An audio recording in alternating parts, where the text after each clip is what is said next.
This is the Rebel Scum Podcast. Available in video on YouTube and audio wherever you listen to your podcasts.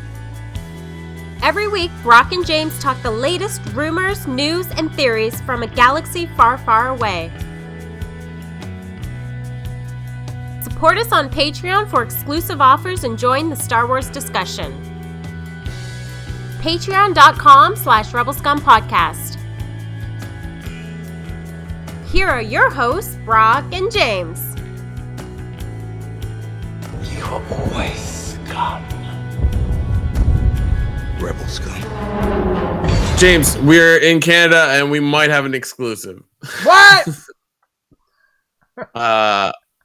Toys R Us Yes. is going to have a May the 4th pre-sale or sale or whatever. They don't have that in the States. Actually, I was thinking about that. Do they still have any Toys R Us in the States? Is it like how Blockbuster still had a few places if they were like doing enough business? Well, we'll have to rely on our American friends to let us know. Yeah. I don't believe so, because every time we talk about Toys R Us, they're always like, we don't have that. And I'm like, well, suck it. You have vaccines.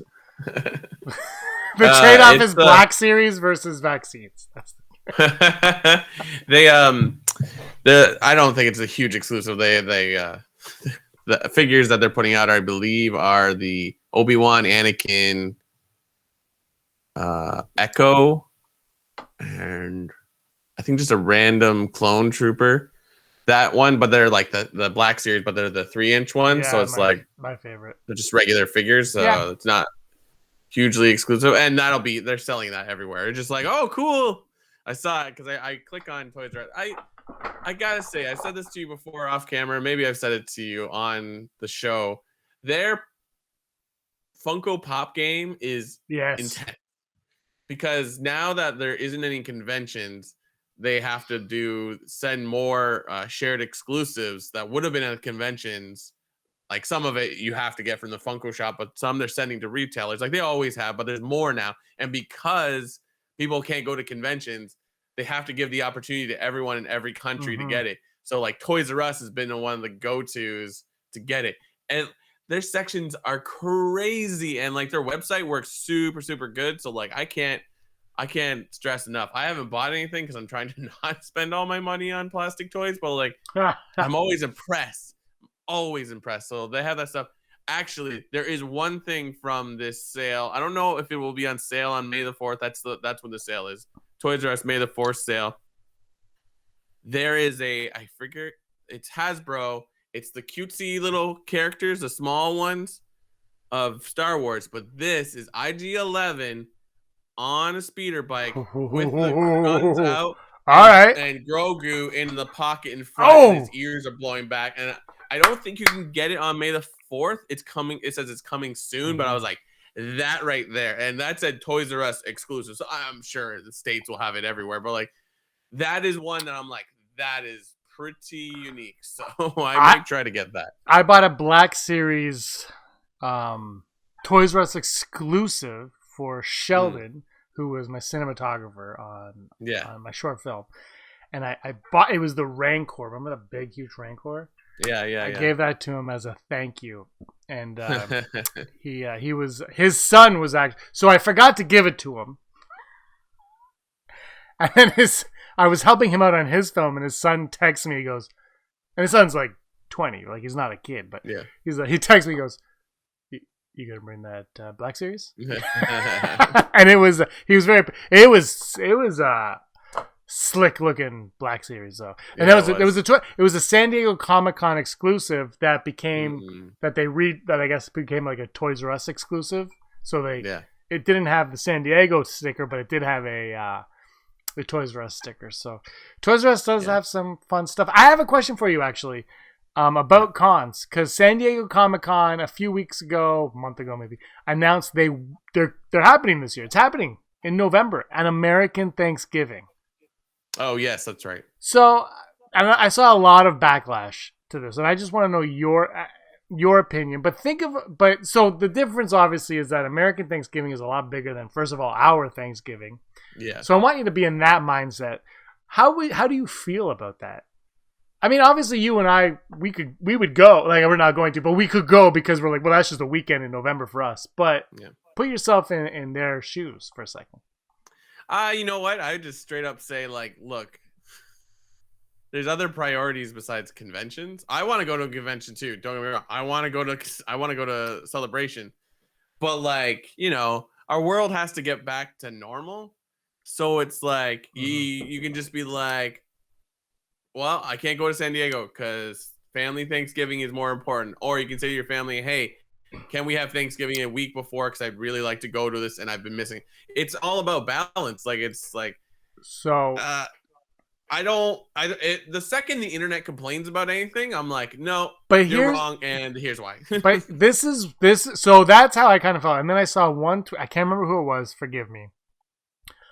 But somebody, it was like a, you know, journalist blog, whatever, right? Journalist. Let's just say journalist. And they said, thanks. You know, we haven't seen our families in a year, 2 years, and now you're gonna take us away from the first family holiday we can have. You don't have to do anything. No, but if it's your job though, and your job says you're covering that event, all of a sudden it's like, well, now you've kind of like, I mean, yeah. I don't have any eggs in that basket to say per se, so I can't comment either way. But I just like it. I thought it was it's cool that it's coming. I think like the fact that they're confident that it's going to be happening is. I think that kind of makes me feel pretty good about the state of at least the United States of America. Although Canada has said that we should be open by July, August, because 75% of us will be vaccinated by then, is what they're saying. And some people will have 2 doses by then. So whatever. It's looking good. I'm trying really hard to get my first dose. Not hard enough, but trying. Because I don't know about you, bro. Sorry, we're just kidding. But I just want to get back to... I'm still going to wear the mask, still going to be safe, but I want to live my... Like I told you, I got Mortal Kombat this weekend. I watched Mortal Kombat. Dialogue is terrible. I loved every second of it. I watched it with Erin, who has never played Mortal Kombat. Knew nothing. She goes, what's going on? I'm like, you just listen. But I was pissing her off because every time someone came on it, I was like, oh my god, it's Reptile. Oh, it's Kano. Like, I was really pissing her off. But she really loved the movie too. But I wanted to see that in the theater. I didn't have the chance to. I just want to be able to do. I'm where you were last year. I'm like, you know what? I want to see Spider-Man, whatever the Spider-Man is in the theater. I want to smell the theater popcorn. I want to go to a mall. You know, I don't really want to go to a mall, but I want to like just some sort of normalcy again. And for like San Diego Comic-Con releasing that statement, I was like, well, slowly but surely. Yeah, it's I feel like the next 2 to 3 years, even once they've said that like COVID is under control, it's like people are going to complain no matter what. It's like, because here's the thing, I work in live events, so the second I hear that live events come back, I'm gonna be like, sorry, I haven't worked this much. Like, so the fact that people are complaining about like the convention is like, you don't have to work it, like, but it's a job though, right? There's a job. Yeah, it's a job, but it's just sort of like it's coming. It's what is it? It's April. It's April. That's 6 months from now. Like, there's and like, this is mean of me to say, but it's like you just said, it's like we're barely vaccinated, and half of America is like fully vaccinated. So it's just like, maybe relax. Like, again, it's just like a day is a day. It's not the matter of like when you do it.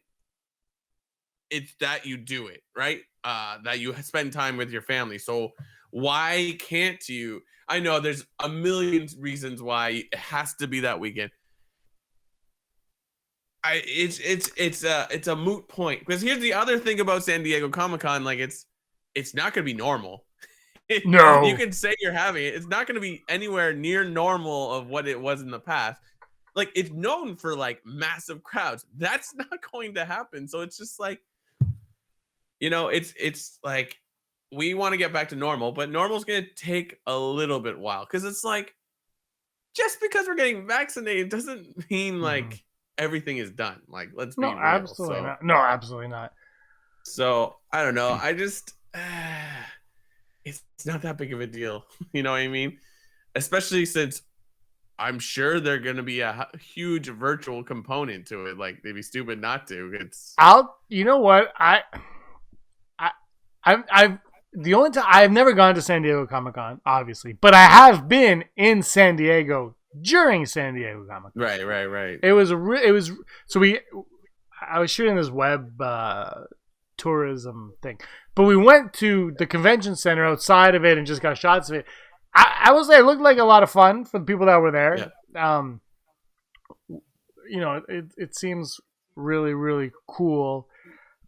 I just Marvel is Disney now, so they're doing their D23s. So are they going to be pulling out of that? Like Star Wars Celebration, you got to think Marvel's going to be like, screw it, we're going to do a Marvel Celebration. Like they own that. Like they could do that, I think. And the one thing, Brock, last year when everything got shut down, DC of all brands was the head of they were like DC fandom.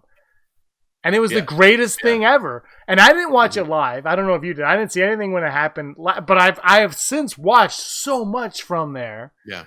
And it's like, that was spectacular. And people get mad when... And look, I love that experience. But people get mad when The Mandalorian was like, this is just for people in this room. And I still maintain I am A-okay if you shell out your $200 for a ticket... and your hotel room and your airfare or travel, whatever, and you're in a room with Jon Favreau and Filoni, and they're like, we're going to show something just for the 400 people in this room, 200, 100, whatever it is. I am okay with that, because those it's a lot to sacrifice to go to these conventions, and maybe I'm not privileged enough to go, but the people who are shouldn't be. We shouldn't get mad at them for seeing something we couldn't, because they did it and they took a lot out. And sometimes, look, some people save up a lot of money for more than a year. People are going to go to Star Wars Celebration next year if it happens. Cross your fingers. Are going to go to that. Who didn't go to Chicago? Who didn't go to Orlando? Who didn't go to England? Who didn't go to LA? Like, this is their time, and they're saving up for this. And they should, and we shouldn't be like, wow, they got to watch it. Why can't we? Because that is their experience. And I think while we're all kind of trapped, DC fandom was a thing. I'm just curious, maybe this is how it is going forward. And maybe, Brock, I don't know how you feel about this, but let's say Star Wars Celebration, like, yeah, everyone could do this. We'll also do it online. And if you pay, $50, you can see extra bonus stuff. Virtual passes, which you talked about actually for last year's Celebration. Yeah, like it's hard to say. Like, it's I mean, it makes more sense if you're doing virtual to have tickets that I like. Yeah, why wouldn't, like, I'll go to because San Diego makes money because it's all behind closed doors to an extent, right? Like, there is, like, you kind of have to be there to experience it. There are always they drop the trailer of something or whatever, and like there is video, but like typically, like, to get the full experience you need to go there. But it's like, so what's the difference between if I pay $100 for a specific pass to see this thing and this thing and this thing? Like, let's be real, it doesn't need to be live. They can pre-shoot everything, so it's like, here's the interview, here's the reveal, here's what everybody gets to see, and then for $50 you get to see this part. For $100 you see this part. For $500 you get to see every single thing. Exclusive this, that, and they send you a bunch of things in the mail. Like, yeah, that's legit the experience you're having. It just, the difference is you're not in a crowd. Don't get me wrong, I want to go to a convention. I love doing those things. But right now, it's just not a smart move. But so it's like, they'll come back. Because guess what? Everybody's going crazy. Back outside. So it's like, Mortal Kombat made 20-something million this weekend. Yeah. Like, that's not, I mean, that's not like, oh, that's not 100 million. But if you consider where we are, That's a lot of money. Yeah. Like they're saying that's that's really good. So people want to get out and go. And I bet you people that went to go see that movie who don't even know what Mortal Kombat is or care. They're like, we have a chance to go buy overpriced popcorn. We're doing it. Let's go. I would have. I told you I would have. I told them, I'm like, I don't want to go. I would have gone and paid $10 to watch that if I had the chance. And I felt safe. Let's just, like, I would have had to feel safe. But I think I've talked to people who have, I've talked to American friends who have gone to see movies, but I've talked to some Canadian friends who've gone to see movies during the pandemic, and they've all felt like safe during it. I don't know. I don't know. It's just a year ago I wouldn't be saying that, but now it's like we're a year in. Like it's just, oh my god, man. You know, like just let's do something with our, like, we're just rotting away in our homes at this point. And I'm not saying let's go. I'm never home. I'm not saying let's go out and like riot, but it's like something like we're all jonesing to do something. And maybe I'll go to San Diego Comic-Con if they open the border, because I am just like, let's do it.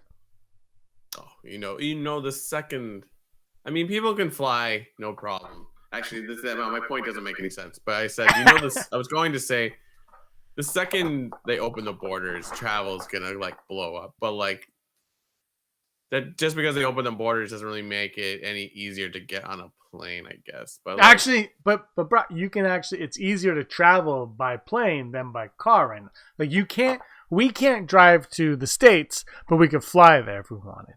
No, I don't know about right now, but that's how it was. It was weird. It was like apparently people would drive and they'd be like, no, you have to take a plane. I don't know how that's different, but that's how it was. Well, because like you go to the airport and you have to get checked out and all that jazz. That's the difference. Actually, my someone I work with, his mother-in-law is in a nursing home, and they have rapid testing there now. Oh yeah. Yeah, cool. So he's like, he goes in. It takes, I think, 15 minutes. I think so. He goes in. They go bump. Beautiful. Bump. I can't. They go do like the nose, the mouth.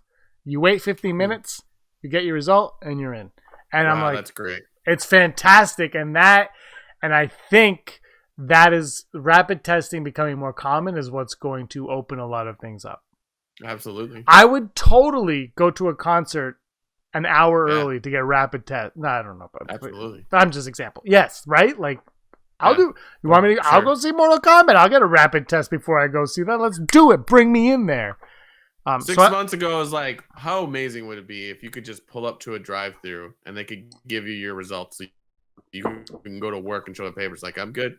Like, I would do that. If maybe you get used to getting something jammed up your nose, but like Rob, man, that could be a thing. Rob did it 10 times last year.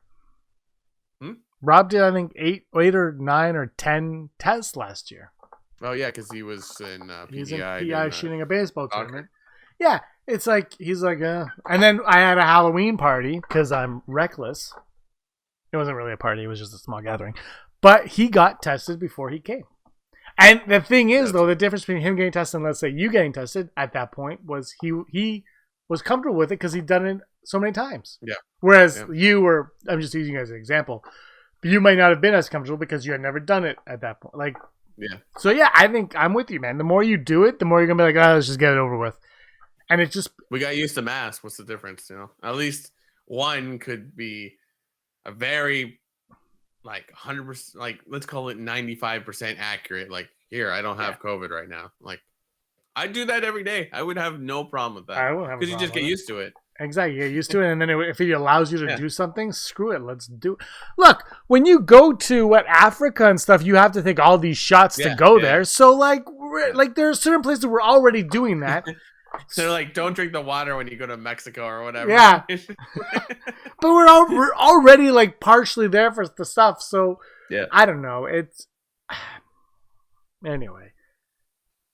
We adapt. Like, what's the difference between standing in line to get you're tested or standing in line to get metal detected? Remember when we went to Celebration? The metal detector, they just got rid of it and they let us all just walk in. That was fantastic. But man, that was 4 years ago. Yep. 4 years ago. Wild. Yeah. It's funny like how much has happened in 4 years. Like COVID. I had a different job.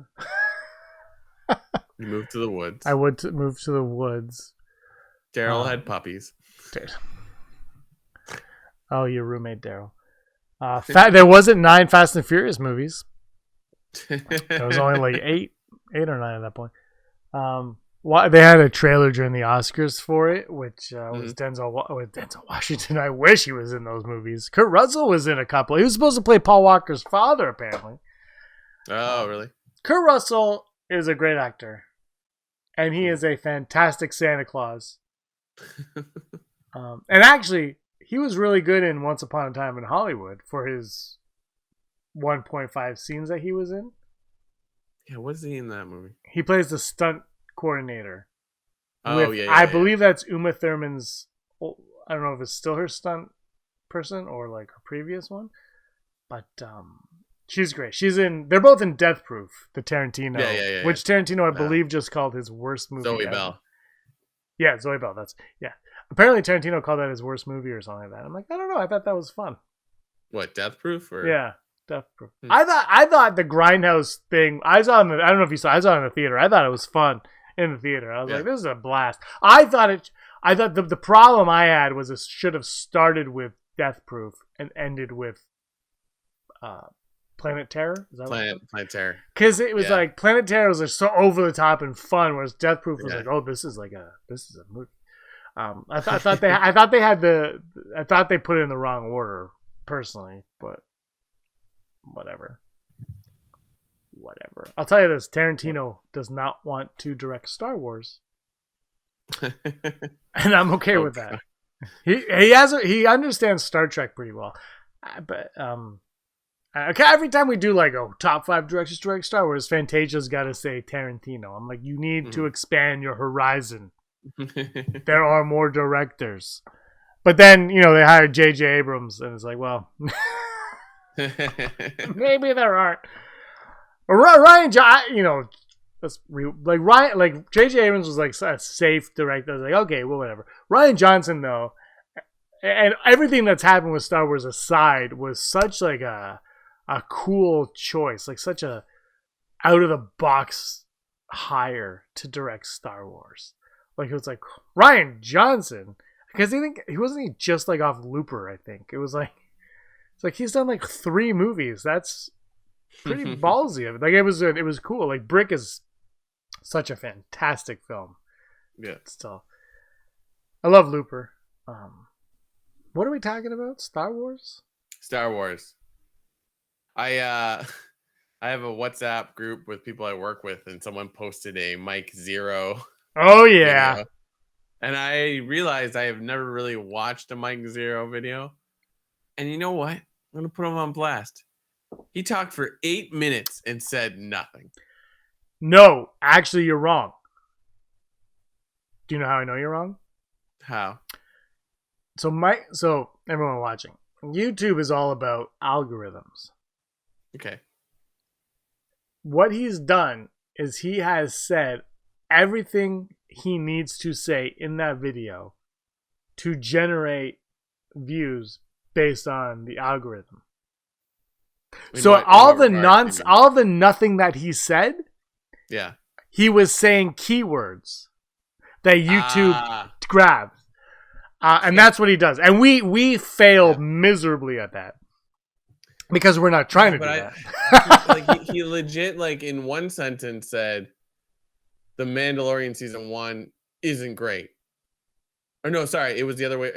He said it both technically. He's like season 2, which had plot problems, but then season 1 is good, but it's not season 2. Like legit, like 3 sentences apart. It was like it didn't make any sense. And of course, it was about Kathleen Kennedy. And it's like the creativity goes down when you put Kathleen Kennedy. I'm like, what are you talking about? She's like the president of Lucasfilm. She's not making movies. She's just there occasionally. But she generates views, as does Brie Larson. Yeah. Yeah. And that's how you do it, right? What you said makes total sense. Because I was just like, he didn't make a point. I can't remember what it was talking about. Favreau taking over of Lucasfilm, but there was like he was like Bob Chapek has been like secretly trying to what's the word replace convince the shareholders that like Favreau would be a better president of Lucasfilm, but he's also scared to say anything to Favreau, like scared. I was like, how does one say things to the board and then also is scared to make a move? I'm like, those are two different things. Like, I'm like, this is a guy that ran the theme parks. Like, he's if you're in charge of a company and you're afraid to say something, you're not in charge of a company. There's no way a CEO of Disney wants to be considered afraid. You hit the nail right on the head. Like, no. I was just like, what are you talking about? I'll tell you right now, if Chapek, or Iger, or Eisner, or Walt Disney himself ever had any fears, they would not have that job. Yeah. Like, I don't know, people who run, like, look, we all want to, like, oh, they're such nice. First of all, they're not nice people.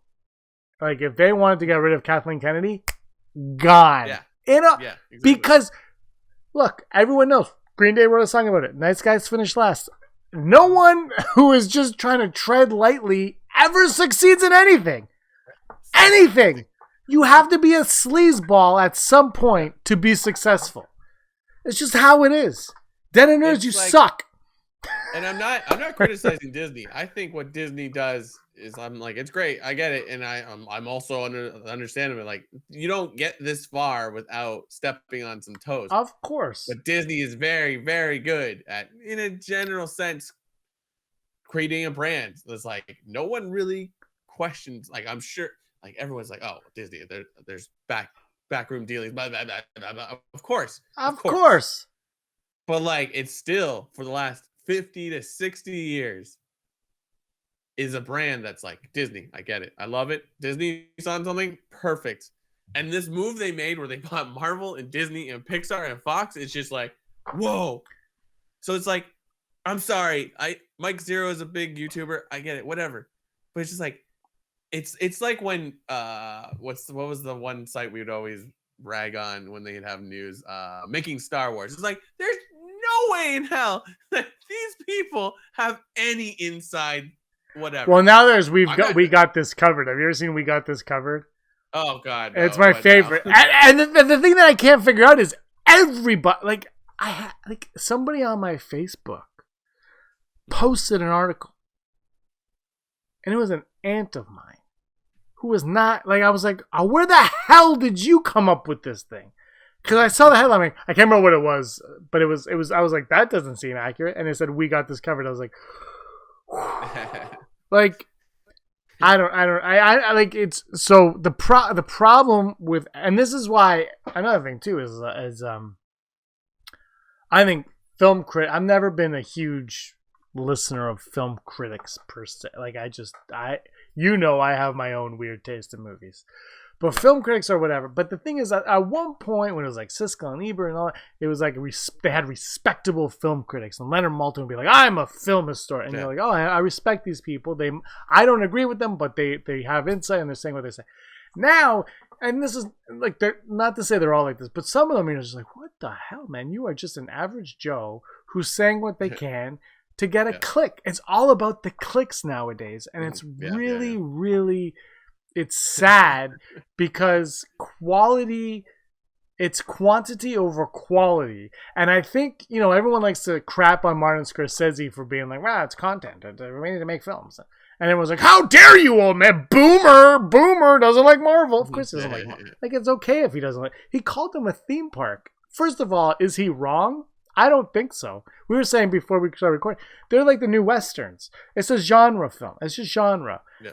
And I don't think calling them a theme park is wrong, because they kind of are a theme park, right? Like, they're fun. You go in, you're like, that was fun, and then you leave. But it's just, it's all quantity over quality. We're seeing it with Netflix, like, and not just Netflix, like streaming as a whole. And I followed this guy on, I can't remember his name, but on Twitter years ago, like 5 years or 6 years.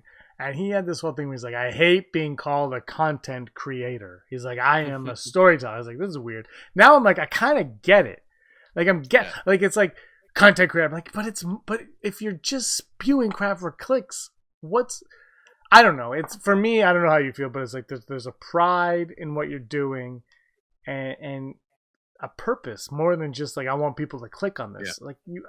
Like I just did that short film that I did.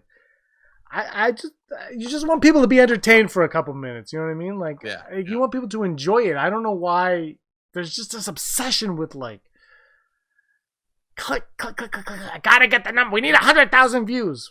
But if 100,000 people hate it, why? Like, I don't know. Yeah. I don't know. It's like, and like that formula isn't a terrible thing because there's a lot of like cool content that comes out because whoever's making it understands like what people want to see.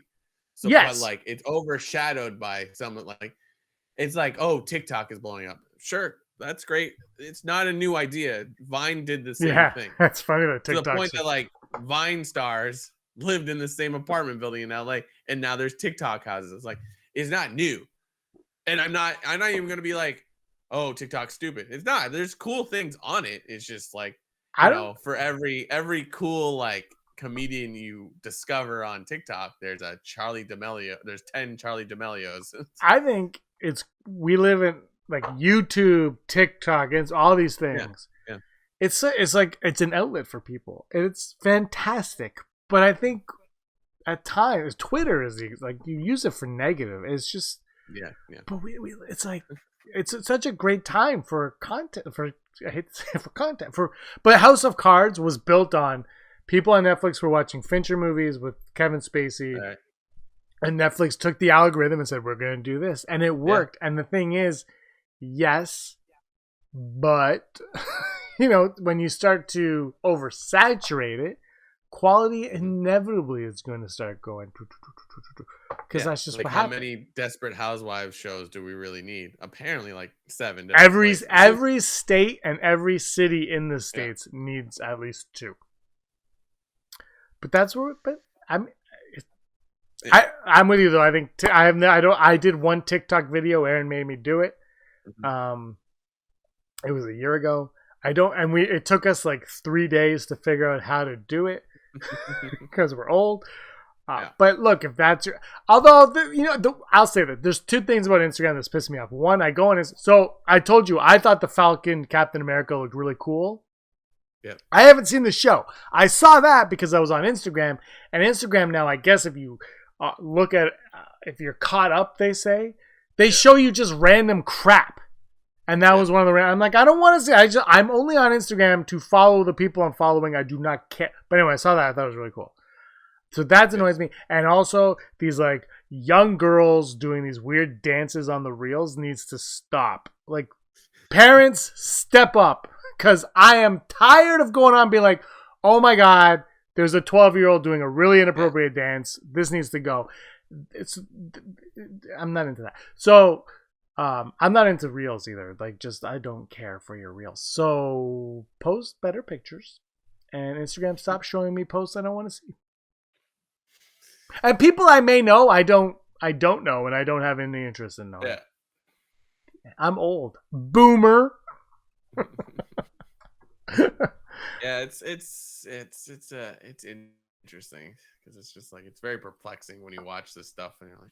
Because it's like even if you're not on TikTok, but say you're on Instagram, you can see TikTok videos because people repost them, and I'm like, okay, they're there. Which again, I'm not gonna criticize because I used to watch Vine compilations on YouTube. I never really went on Vine. Like it's just like it is what it is, and it's like you find a way to like certain things. I don't know. It's like you're not gonna wait. It's just like it would be nice if we could just be less judgmental because of certain things, because it's like all we want to do is scream at each other. Well, I'm still saying the underage dancing needs to stop.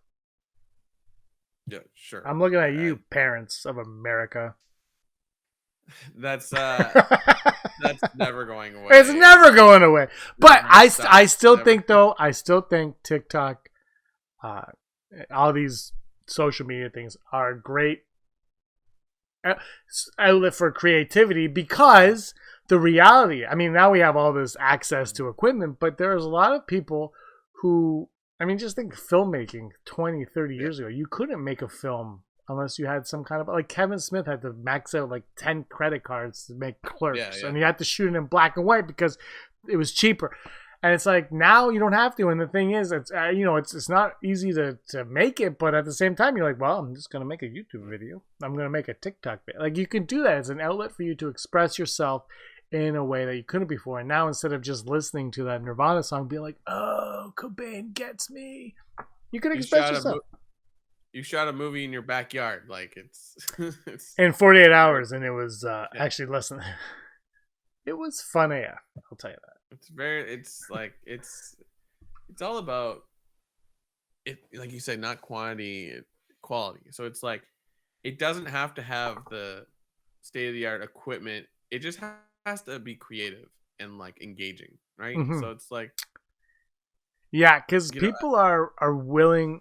It seems to me that,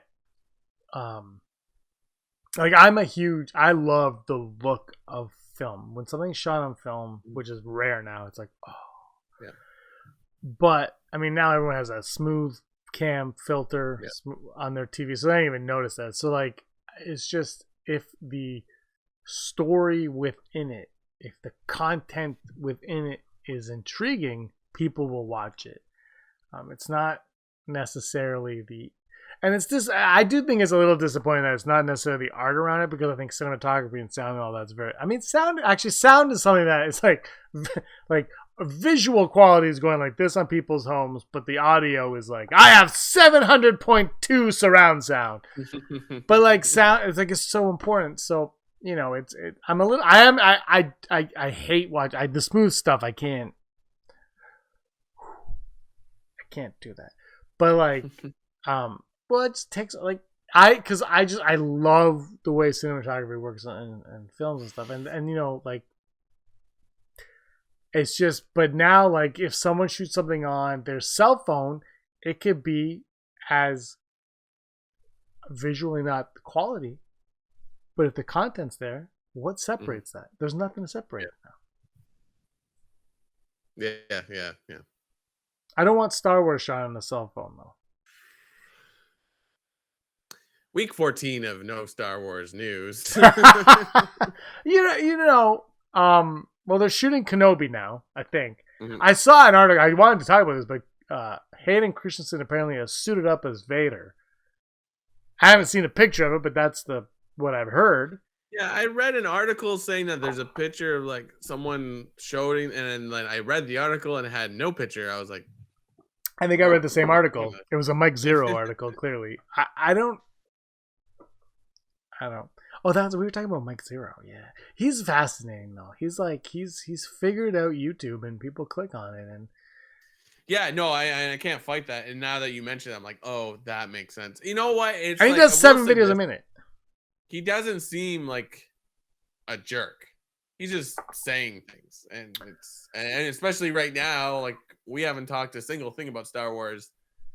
I get it. There's not really a ton to talk about, but like, hey, May the 4th everything he said was just like, I was like, none of this makes any sense. It's all hearsay, and it's like, you're contradicting yourself every couple of sentences. But it's like, it's not like he's not joining a stance. It's almost like he's talking about all the stances, and you're like, what was the point? Look, we live in a society. We live in a society now where I think it's been this way for a long time. I know working in retail, I would say this, but negativity reigns supreme. Oh yeah. If you work in retail and someone says something negative about you, that has way more of an impact than when someone praises you for whatever reason. Somebody could be like, that is the greatest employee I've ever seen. And someone's like, that guy wasn't very good. For some reason, the negative one will always be listened to more more than the positive one. And that's how YouTube and certainly Twitter and all of these things are. And for some reason, you know, like if this, I'm telling you right now, I want to do this as an experiment, but if this video was called Kathleen Kennedy just got fired, or Kathleen Kennedy is the thing about replacing Kathleen Kennedy has been fired again today. Oh, yeah, just really gotta get a board or something. We do. But you know, like the reality is those are the ones that YouTube is going to push to the top because, and everyone can blame YouTube, but YouTube is run by a CPU. It's not run by people. Like last year when COVID started, they sent an email to us saying, "Hey, our employees are home. It's all computer based now." I was like, "All right." And look, and the thing is, the algorithm is going to say, "Oh, this is talking about Kathleen Kennedy hate. We're going to push this to the top, and we're going to force feed it to everybody. Everyone's going to look at it because that's how it is." But if we say, which we do all the time, we're like, "Star Wars is great," they're going to be like, no one wants to watch that for whatever reason. And the thing is, and you know, we've talked about this. We are happy with the, I'm going to guess 6 to 9 people in the live chat right now. but the thing is, I think we've talked about it. I'm happier with them there, and if they're the only ones watching it, than having 300,000 people and us talking about how we hate Kathleen Kennedy, how she's ruined Star Wars, how The Last Jedi ruined my childhood, how The Rise of Skywalker was the worst thing that's ever happened in the name of film, how The Force Awakens would have been better if Bulio was in it. Like, it's just like, well, it would have been, let's be honest. But like, I'm happier being honest with less viewers that actually mean something than more people that don't mean anything. Yeah. Suck it. Yeah, I just I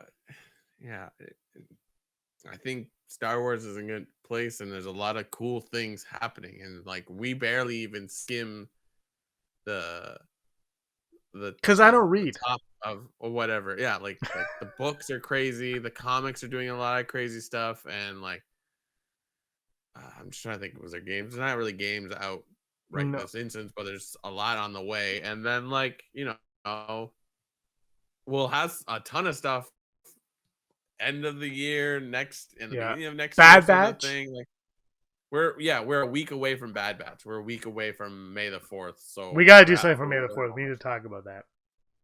Yeah. Big plans. We do it every year. Big plans. Big plans. Yeah. Let me guess. I'll be here. You'll be there. We're gonna dunk Fantasia. We'll completely ignore our rundown and just be like, yes, I do not like TikTok. When was the last time? You know what we should do? What are you working May 4th? Do you know yet? What day is May 4th? Tuesday? I'm not sure. We should do a live Bad Batch show. Sure. It's just a camera on us while we watch it like this. Oh. Okay. Oh, they went there. Oh. Who voices the clones? D. Bradley. All of them? Oh, wow. All of them? Like some of them or all of them? All of them? Which one is Rex? None of them? Not what? Wow, they all sound like Rex. Not one? And Fennec Shand is the bounty hunter. Oh wow. Oh. Wow. That's from The Mandalorian. Yeah, is Baby Yoda in this one? I watched that show with my son. Is Baby Yoda gonna? No Baby Yoda. Okay, this is fantastic. Oh man, that would be the pièce de résistance, the chef's kiss. If they just and by the way, here's a little baby Yoda Grogu. Like snap! For a split second. And it has nothing to do with the story at all. It's just like they're oh man. Woo! You know, it would be amazing though if okay, so they have how many Clone Wars? There's 7 seasons of Clone Wars? Yeah. Somewhere in like season 1 or 2, they just animate Baby Yoda somewhere randomly and don't say anything, and then people watch it like, oh Ooh, I think it's Baby Yoda. And then Filoni's like, wow, we decided to put Baby Yoda in later. That would be so genius, especially now with Disney Plus. They're like, hello, Star Wars fans. I'm Kathleen Kennedy. We've hidden 3 golden tickets in our content for Star Wars. Go find it. Oh man, people would go crazy. I haven't watched Ewoks or the Ewok movies or oh yeah, I mean the Teratoski. That is, I keep saying this, but that is my favorite Star. It honestly is probably hands down my favorite Star Wars content. The movies are the movies, whatever. But that is, Rob got me the season 2 DVD a couple years ago for Christmas, and it's just, I can watch that. The first one I really like, but the second one, and the way it just goes right into the Revenge of the Sith, and then the way that the Filoni clone, I'm going to call it Filoni, the Filoni Clone Wars just does not hinder on that at all. Like, it's just, like, and I think the one thing I find with Filoni is and he said this when they made IG-11, not IG-88, is there's like this respect for the legend, quote unquote, legend stuff. There's a respect for that, and there are people who, will read a Darth Maul book, will read a Kenobi book or whatever, and for those people who read it, that's canon to them. It might not be to George Lucas at the time, it might not be to Filoni, Kennedy, Rian Johnson, JJ, whatever, but to the person reading that book, that's a real story to them, and he doesn't want to take away from that. And I think that's one of the things that makes Dave Filoni great at Star Wars, is he appreciates it. He might have to change things for the story, but he appreciates that, Brock, you've read this, and to you, this story of this Ewok is canon in your mind, so I'm not going to take that away from you. And I appreciate, I think that's a good quality, and it's appreciative.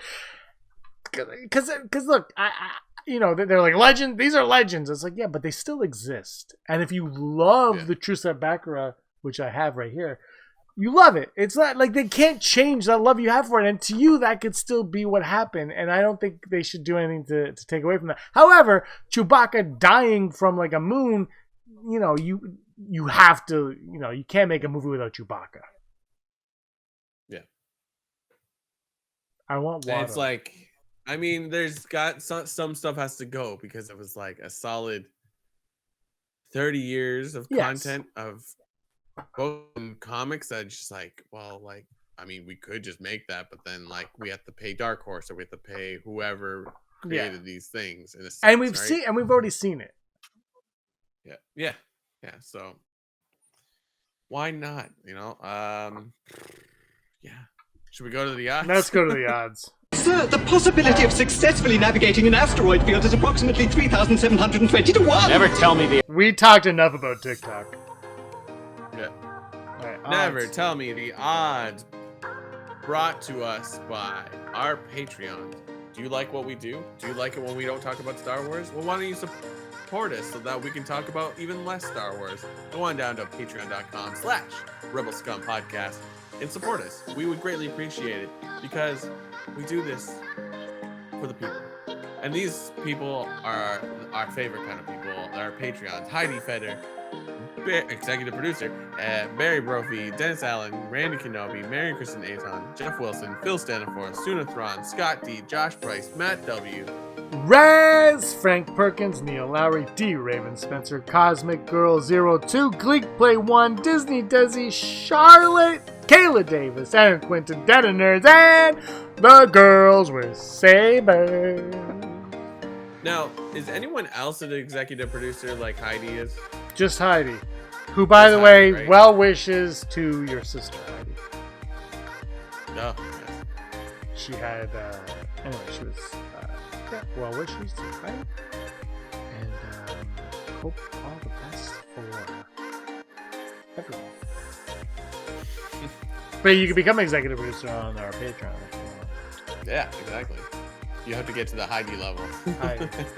Heidi's great. Heidi has one of her odds for us today. Actually, the first odd. I don't know if she still wants us to say it though, because she deleted the message. So let's. Or maybe I did by accident. But this is good. I read it. It's good. That's why I brought her up. I was like, well, this is a good segue. My Creative Cloud just updated. So if anyone heard that chime, that's my Creative Cloud updating. After we record this, I'm doing a ghost test with Aaron. A ghost test. I'm shooting a short horror movie this summer, Brock. With it's going to be fun though, but I want to figure out how to make a ghost, and I read some tutorials, so we're going to play around with turning my wife into a ghost. First I put her in a cage, now I'm putting her in a ghost. She's not a ghost in the movie though. All right, Heidi, here we go. Heidi asked this, never tell me the odds. Just read the odds. Will Tamora Morrison redub all of Boba Fett's dialogue in the vintage animated stuff on Disney Plus? This is genius. This is exactly like what I just said. I was just like, wouldn't it be amazing if they did something where you had to go rewatch everything? That would be epic. And especially with animation stuff, like the Ewok show or whatever. I guess it really would only just be the holiday special. I'm like, it would be so doable, so easy. Like super easy, not even an inconvenience. Like I would love this. I'm gonna go 80%. I'm going 43. I would love it. Don't get me wrong. If it's would I like it, I'm gonna go higher. But do I think it's gonna happen? I don't. No, yeah, because it would have happened by now. I don't like, Lucas went in. He's like, well, you're doing all the voice for all this, for Boba Fett and Empire and all that. And I'm like, cool. I'm someone who likes that. I like Hayden Christensen at the end of Return of the Jedi. I've told the story a million times, but when I was a kid, I watched Return of the Jedi and he looks at the three ghosts. I had no idea who the one was. And my dad was like, that's his father. And I was like, oh, but now as a kid, I would totally understand who that is because of what's going on. So, nothing to take away from Sebastian Shaw, who played him. But when I was like 3 years old, no freaking idea who that was. Yeah, Sebastian. I read something about what does that mean? Sebastian Shaw played him. He was, I guess that was his face under the mask of Vader, and then he was the Force Ghost at the end of Jedi. Shaw, not Stan. Shaw. Yeah, like that is that guy's actual name. Yeah, that's his actual name. Yeah. Nothing against him, but when watching the movie as a young child who had Return of the Jedi blankets and Star Wars curtains, I had no idea who that was. Yeah. My dad had to tell me, and then I understood who it was. And then when they replaced him with Hayden Christensen, people were like, "How can you do that?" I'm like, "Well, no. To me, because of that story I've told for the 100th time now, made complete sense." And I'm completely on board, and I love that if that's your Boba Fett, it should be just put his voice in. It's not like you see anyone's face. Yeah. So, God bless Jeremy Bullock and all, but like, put his voice in. So for the animated stuff, he's in Droids to cartoon. Droids is not on Disney Plus, and and Droids for me, Droids is canon. Have I explained to you how I think it's canon? Yeah. Okay. Do you want me to say it again? Stop deviating. Just get to your point. Put him in them all, but I'm going to say 43% because I don't think I don't think they'll do it. But like, that would be just. They should. It's so genius because it's like all he has to do is like, here's a script, read these words. He could record it on his phone. And he could do it on set of the Book of Boba Fett right now. Is he still mic'd up? Okay, say these lines. Hello. Anyway, our next time, will we get more information about the Obi-Wan show on May the 4th?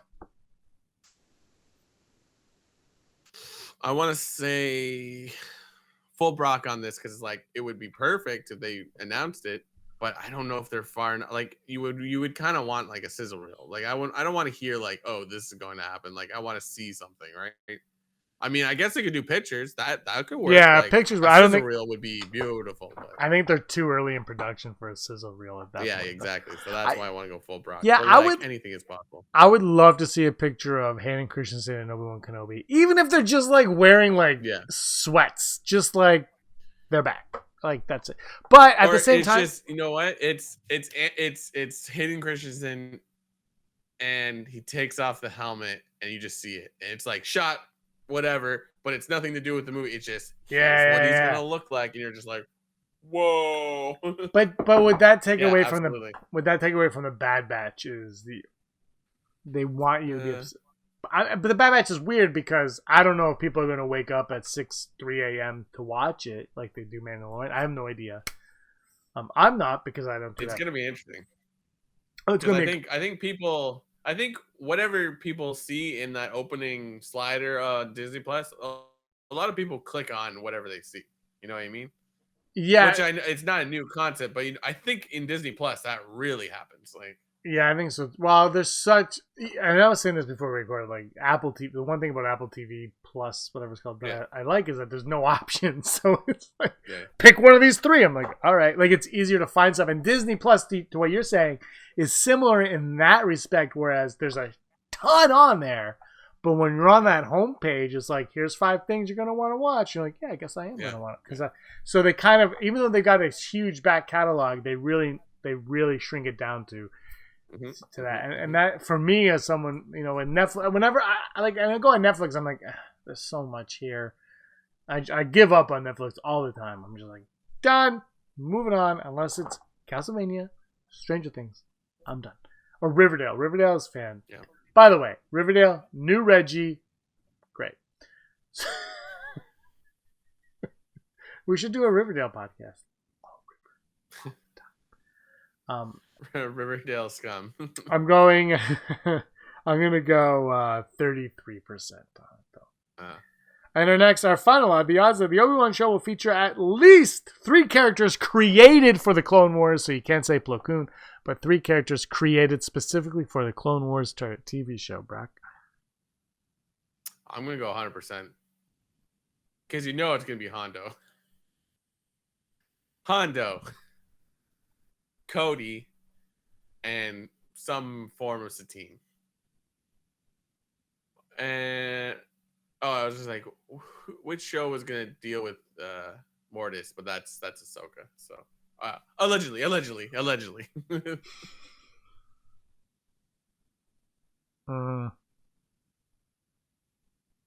I'm gonna go full Brock. On that one. I mean, they could put Ahsoka in there. They really could. I kind of think they will. I have this feeling like totally they'll throw. Could. But it would be great. See, this is my one issue with it all is, are these shows, and because it's Deborah Chow though, I feel like she does speak with Favreau and Filoni. Like these shows, the Accolade included, all need something. And I'm not saying the Accolade needs to have like Obi-Wan or anything in it, not like that. I'm saying they all need, and the thing that I thought Rogue One and Solo were missing is they need some kind of connective tissue to let you know that this is all part of the same story. And just putting the word Star Wars in front of it is not enough for fans nowadays when you have Marvel doing that on a daily basis and way better than, like, they're succeeding at a greater lengths than Star Wars has been with the connective tissue. And I think you need something, and I think putting Ahsoka in Mandalorian, having her own show, you throw her in Obi-Wan as a freaking cameo, who cares? You throw her in there, that little bit of connective tissue. But I'm gonna go full Brock on this one. It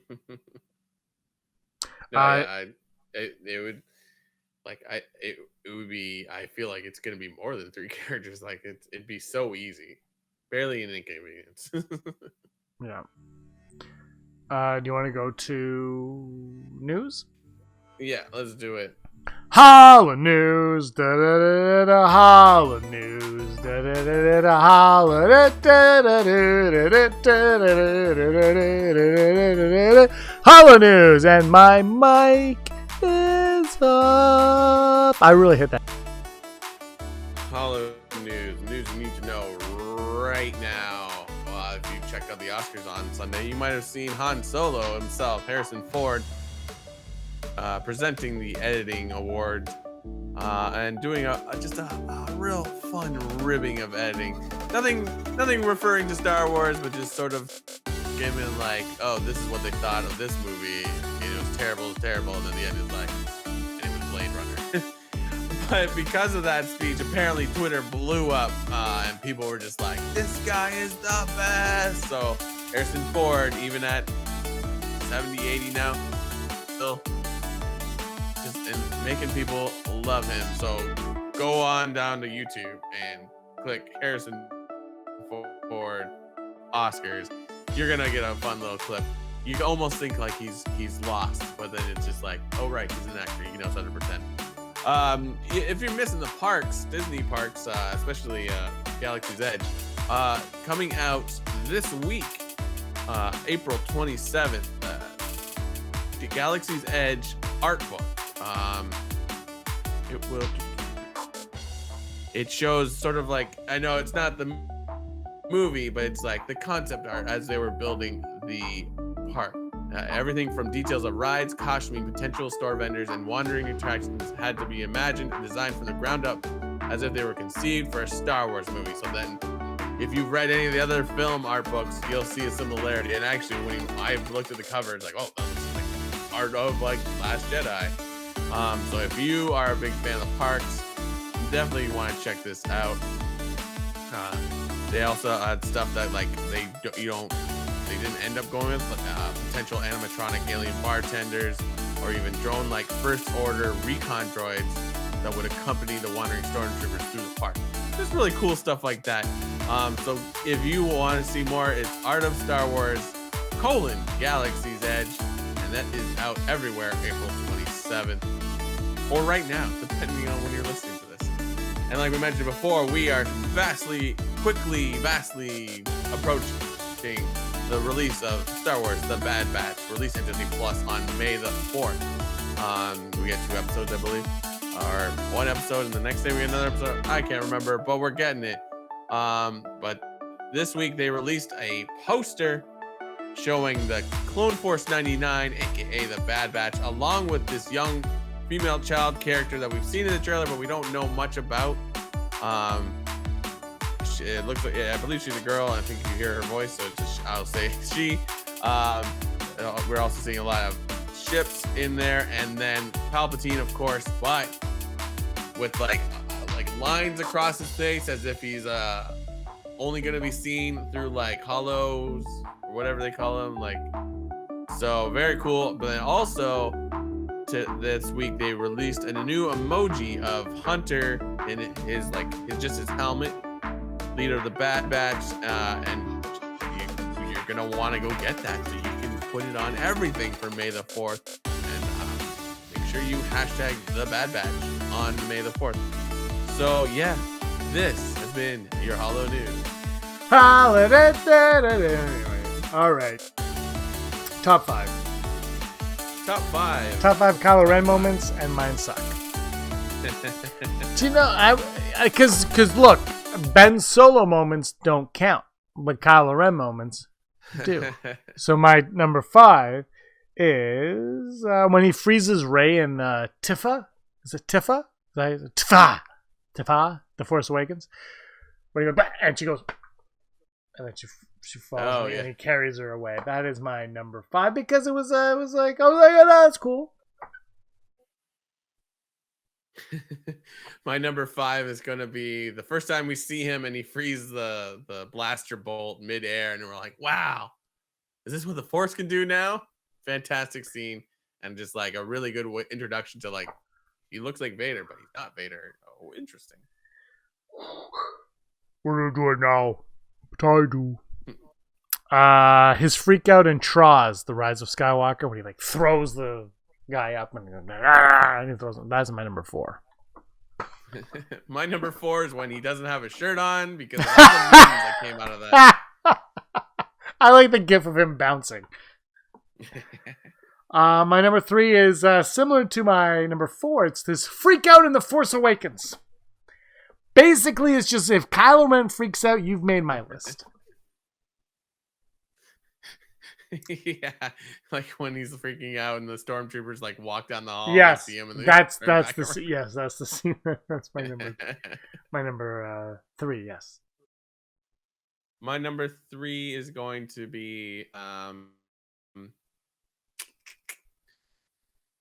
I know you're gonna disagree with me, but I guess the lightsaber battle in the throne room in Rise of Skywalker, just like I don't know specifically. No, you know what?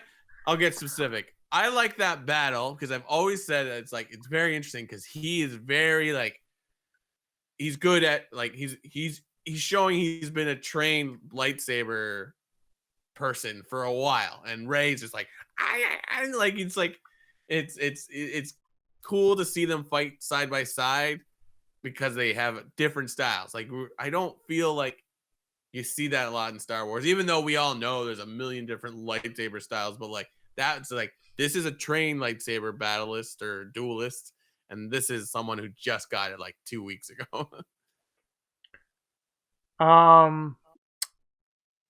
That's my favorite scene in the sequel trilogy. By a landmine. Landmine? Mm-hmm. Landmine? That's my number 2, though. That is my number 2 Kylo Ren moment because it's not a strict Kylo Ren moment. And you know what? What bothers me is like, so I was never happy with Rey doing the Force mine trick in to me that was I always felt that was just lazy. Right, everyone's like, but she's with Kylo Ren goes in her mind. I'm like, I don't care. It's lazy writing. To me, that's what it was. That's what it feels like. That's what it felt like at the time. Whatever it is, what it is. The lightsaber thing, though, when people are like, but she never used lightsaber. I'm like, but she used a staff her entire life. Like, how she knows how to swing something. Even if you've never used the sword before, you're gonna know what to do with it. So I never had an issue with that. But that is my number 2 moment, though, because I had one that I thought. It's just as a Kylo Ren specific. There's one more moment that I reign supreme for me. My number 2 is gonna be him and Han in Rise of Skywalker. So it's like Han is actually just like a figment of his imagination or the Force. I don't know. We never really get but I like that. I like it's the beginning of his redemption, right? So it's just good. It's just like. We can bring Han back. It can't be just a sad thought that like he killed his father, right? It's like they have like a clarity or a resolution on that, and I think it's wonderful. And it's just like, why can't he see Han in some way? Like, here you go, done. I didn't put that on because I considered him Ben at that moment, so I said no. I will not put you on those. But he is technically Kylo in that moment. Yeah. It's the last it's his last song of he's half Kylo, half Ben. He's on the fence. And my number 1 is just in The Force Awakens at the very beginning when he stops that blaster because that is it's good, right? Like it's just like, wow, is this what we're gonna get? And that's the thing. This is like, oh, look what they can do now, but also that's like, oh, he's the bad, like that's the bad guy. Look at his power right there. Yeah. And so as an immediately. Yeah, like it's like that's the introduction essentially, and you're like, all right. And so that's why that's number 1 for me. Praetorian Guard is my favorite scene, but as a Kylo Ren moment, I have to go with him stopping the blast because that's even if you're a new Star Wars, you've never seen Star Wars, you're like, I'm gonna watch them all. And you watch episode 1 through. That's your introduction to Kylo Ren, and I just think it's great. My number 1 is gonna be from The Last Jedi on Crate. I've said it a million times. I love that whole scene of the battle. Just everything about it is just really cool and all what have you. Obviously, him fighting Luke is like really really cool. But I'll pick a specific moment in that when he's in. Is he in? Are they? No, he's on his ship. He's not in one of the ATs. But then he sees Luke has like arrived on Crate, and they're like, "Is it just a man?" And then he's just like, "Blast him out of the more." No, sorry. Do I get that wrong? It's like the Falcon shows up and he's like blasted out of the sky. What does he say? That moment, you know what I'm talking about, though, right? Is it when the Falcon shows up, it's like blasted out of the sky, or is he like, no, he wants to shoot on Luke? Well, when he shoots on Luke, and then he goes and he yells more. Also, he's in this show. Yeah, that one. That's so great. That was like that moment. I'm like, oh, this is the new Kylo Ren, which is like kind of gets lost in the next movie because they just changed everything. But like that was like moments where I'm like, oh, this is where he becomes the big bad. But and like when I was thinking like, oh, he's not going to be redeemed at any point. But He was always getting redeemed and dying right after, unfortunately. Whether you like it or not, I feel like that... I think that was J.J. Abrams' plan from the minute we met him in Force Awakens. Had Trevorrow done... Well, if Trevorrow done it, we know he would have died anyway. If Johnson did it, who knows? But it is what it is. We got what we got. Those are our top 5. Let us know what your top 5 are in the comments down below or in the live chat. Thank you all to the 9 people watching, or 6 people watching right now. But it does mean a lot to us. We do really appreciate you guys sticking around and hanging out with us on this fine evening. And you can join our Patreon and get this early. And Andrew does have his Good Will Hunting, which is all about the Bad Batch, on there right now. So you could check that out. And Brock, anything else you want to say?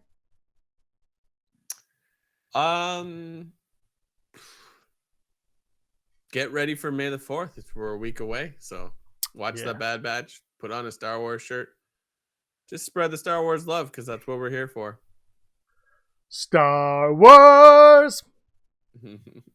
A long time ago in a galaxy somewhat far away. I'm James. He's Brock. This is episode 213. And he was always Scum. Rebel Scum. Hey scumbags, thanks for watching. Don't forget to give us a thumbs up on our video. As always, please subscribe to our YouTube channel, Rebel Scum Podcast, for all the latest videos.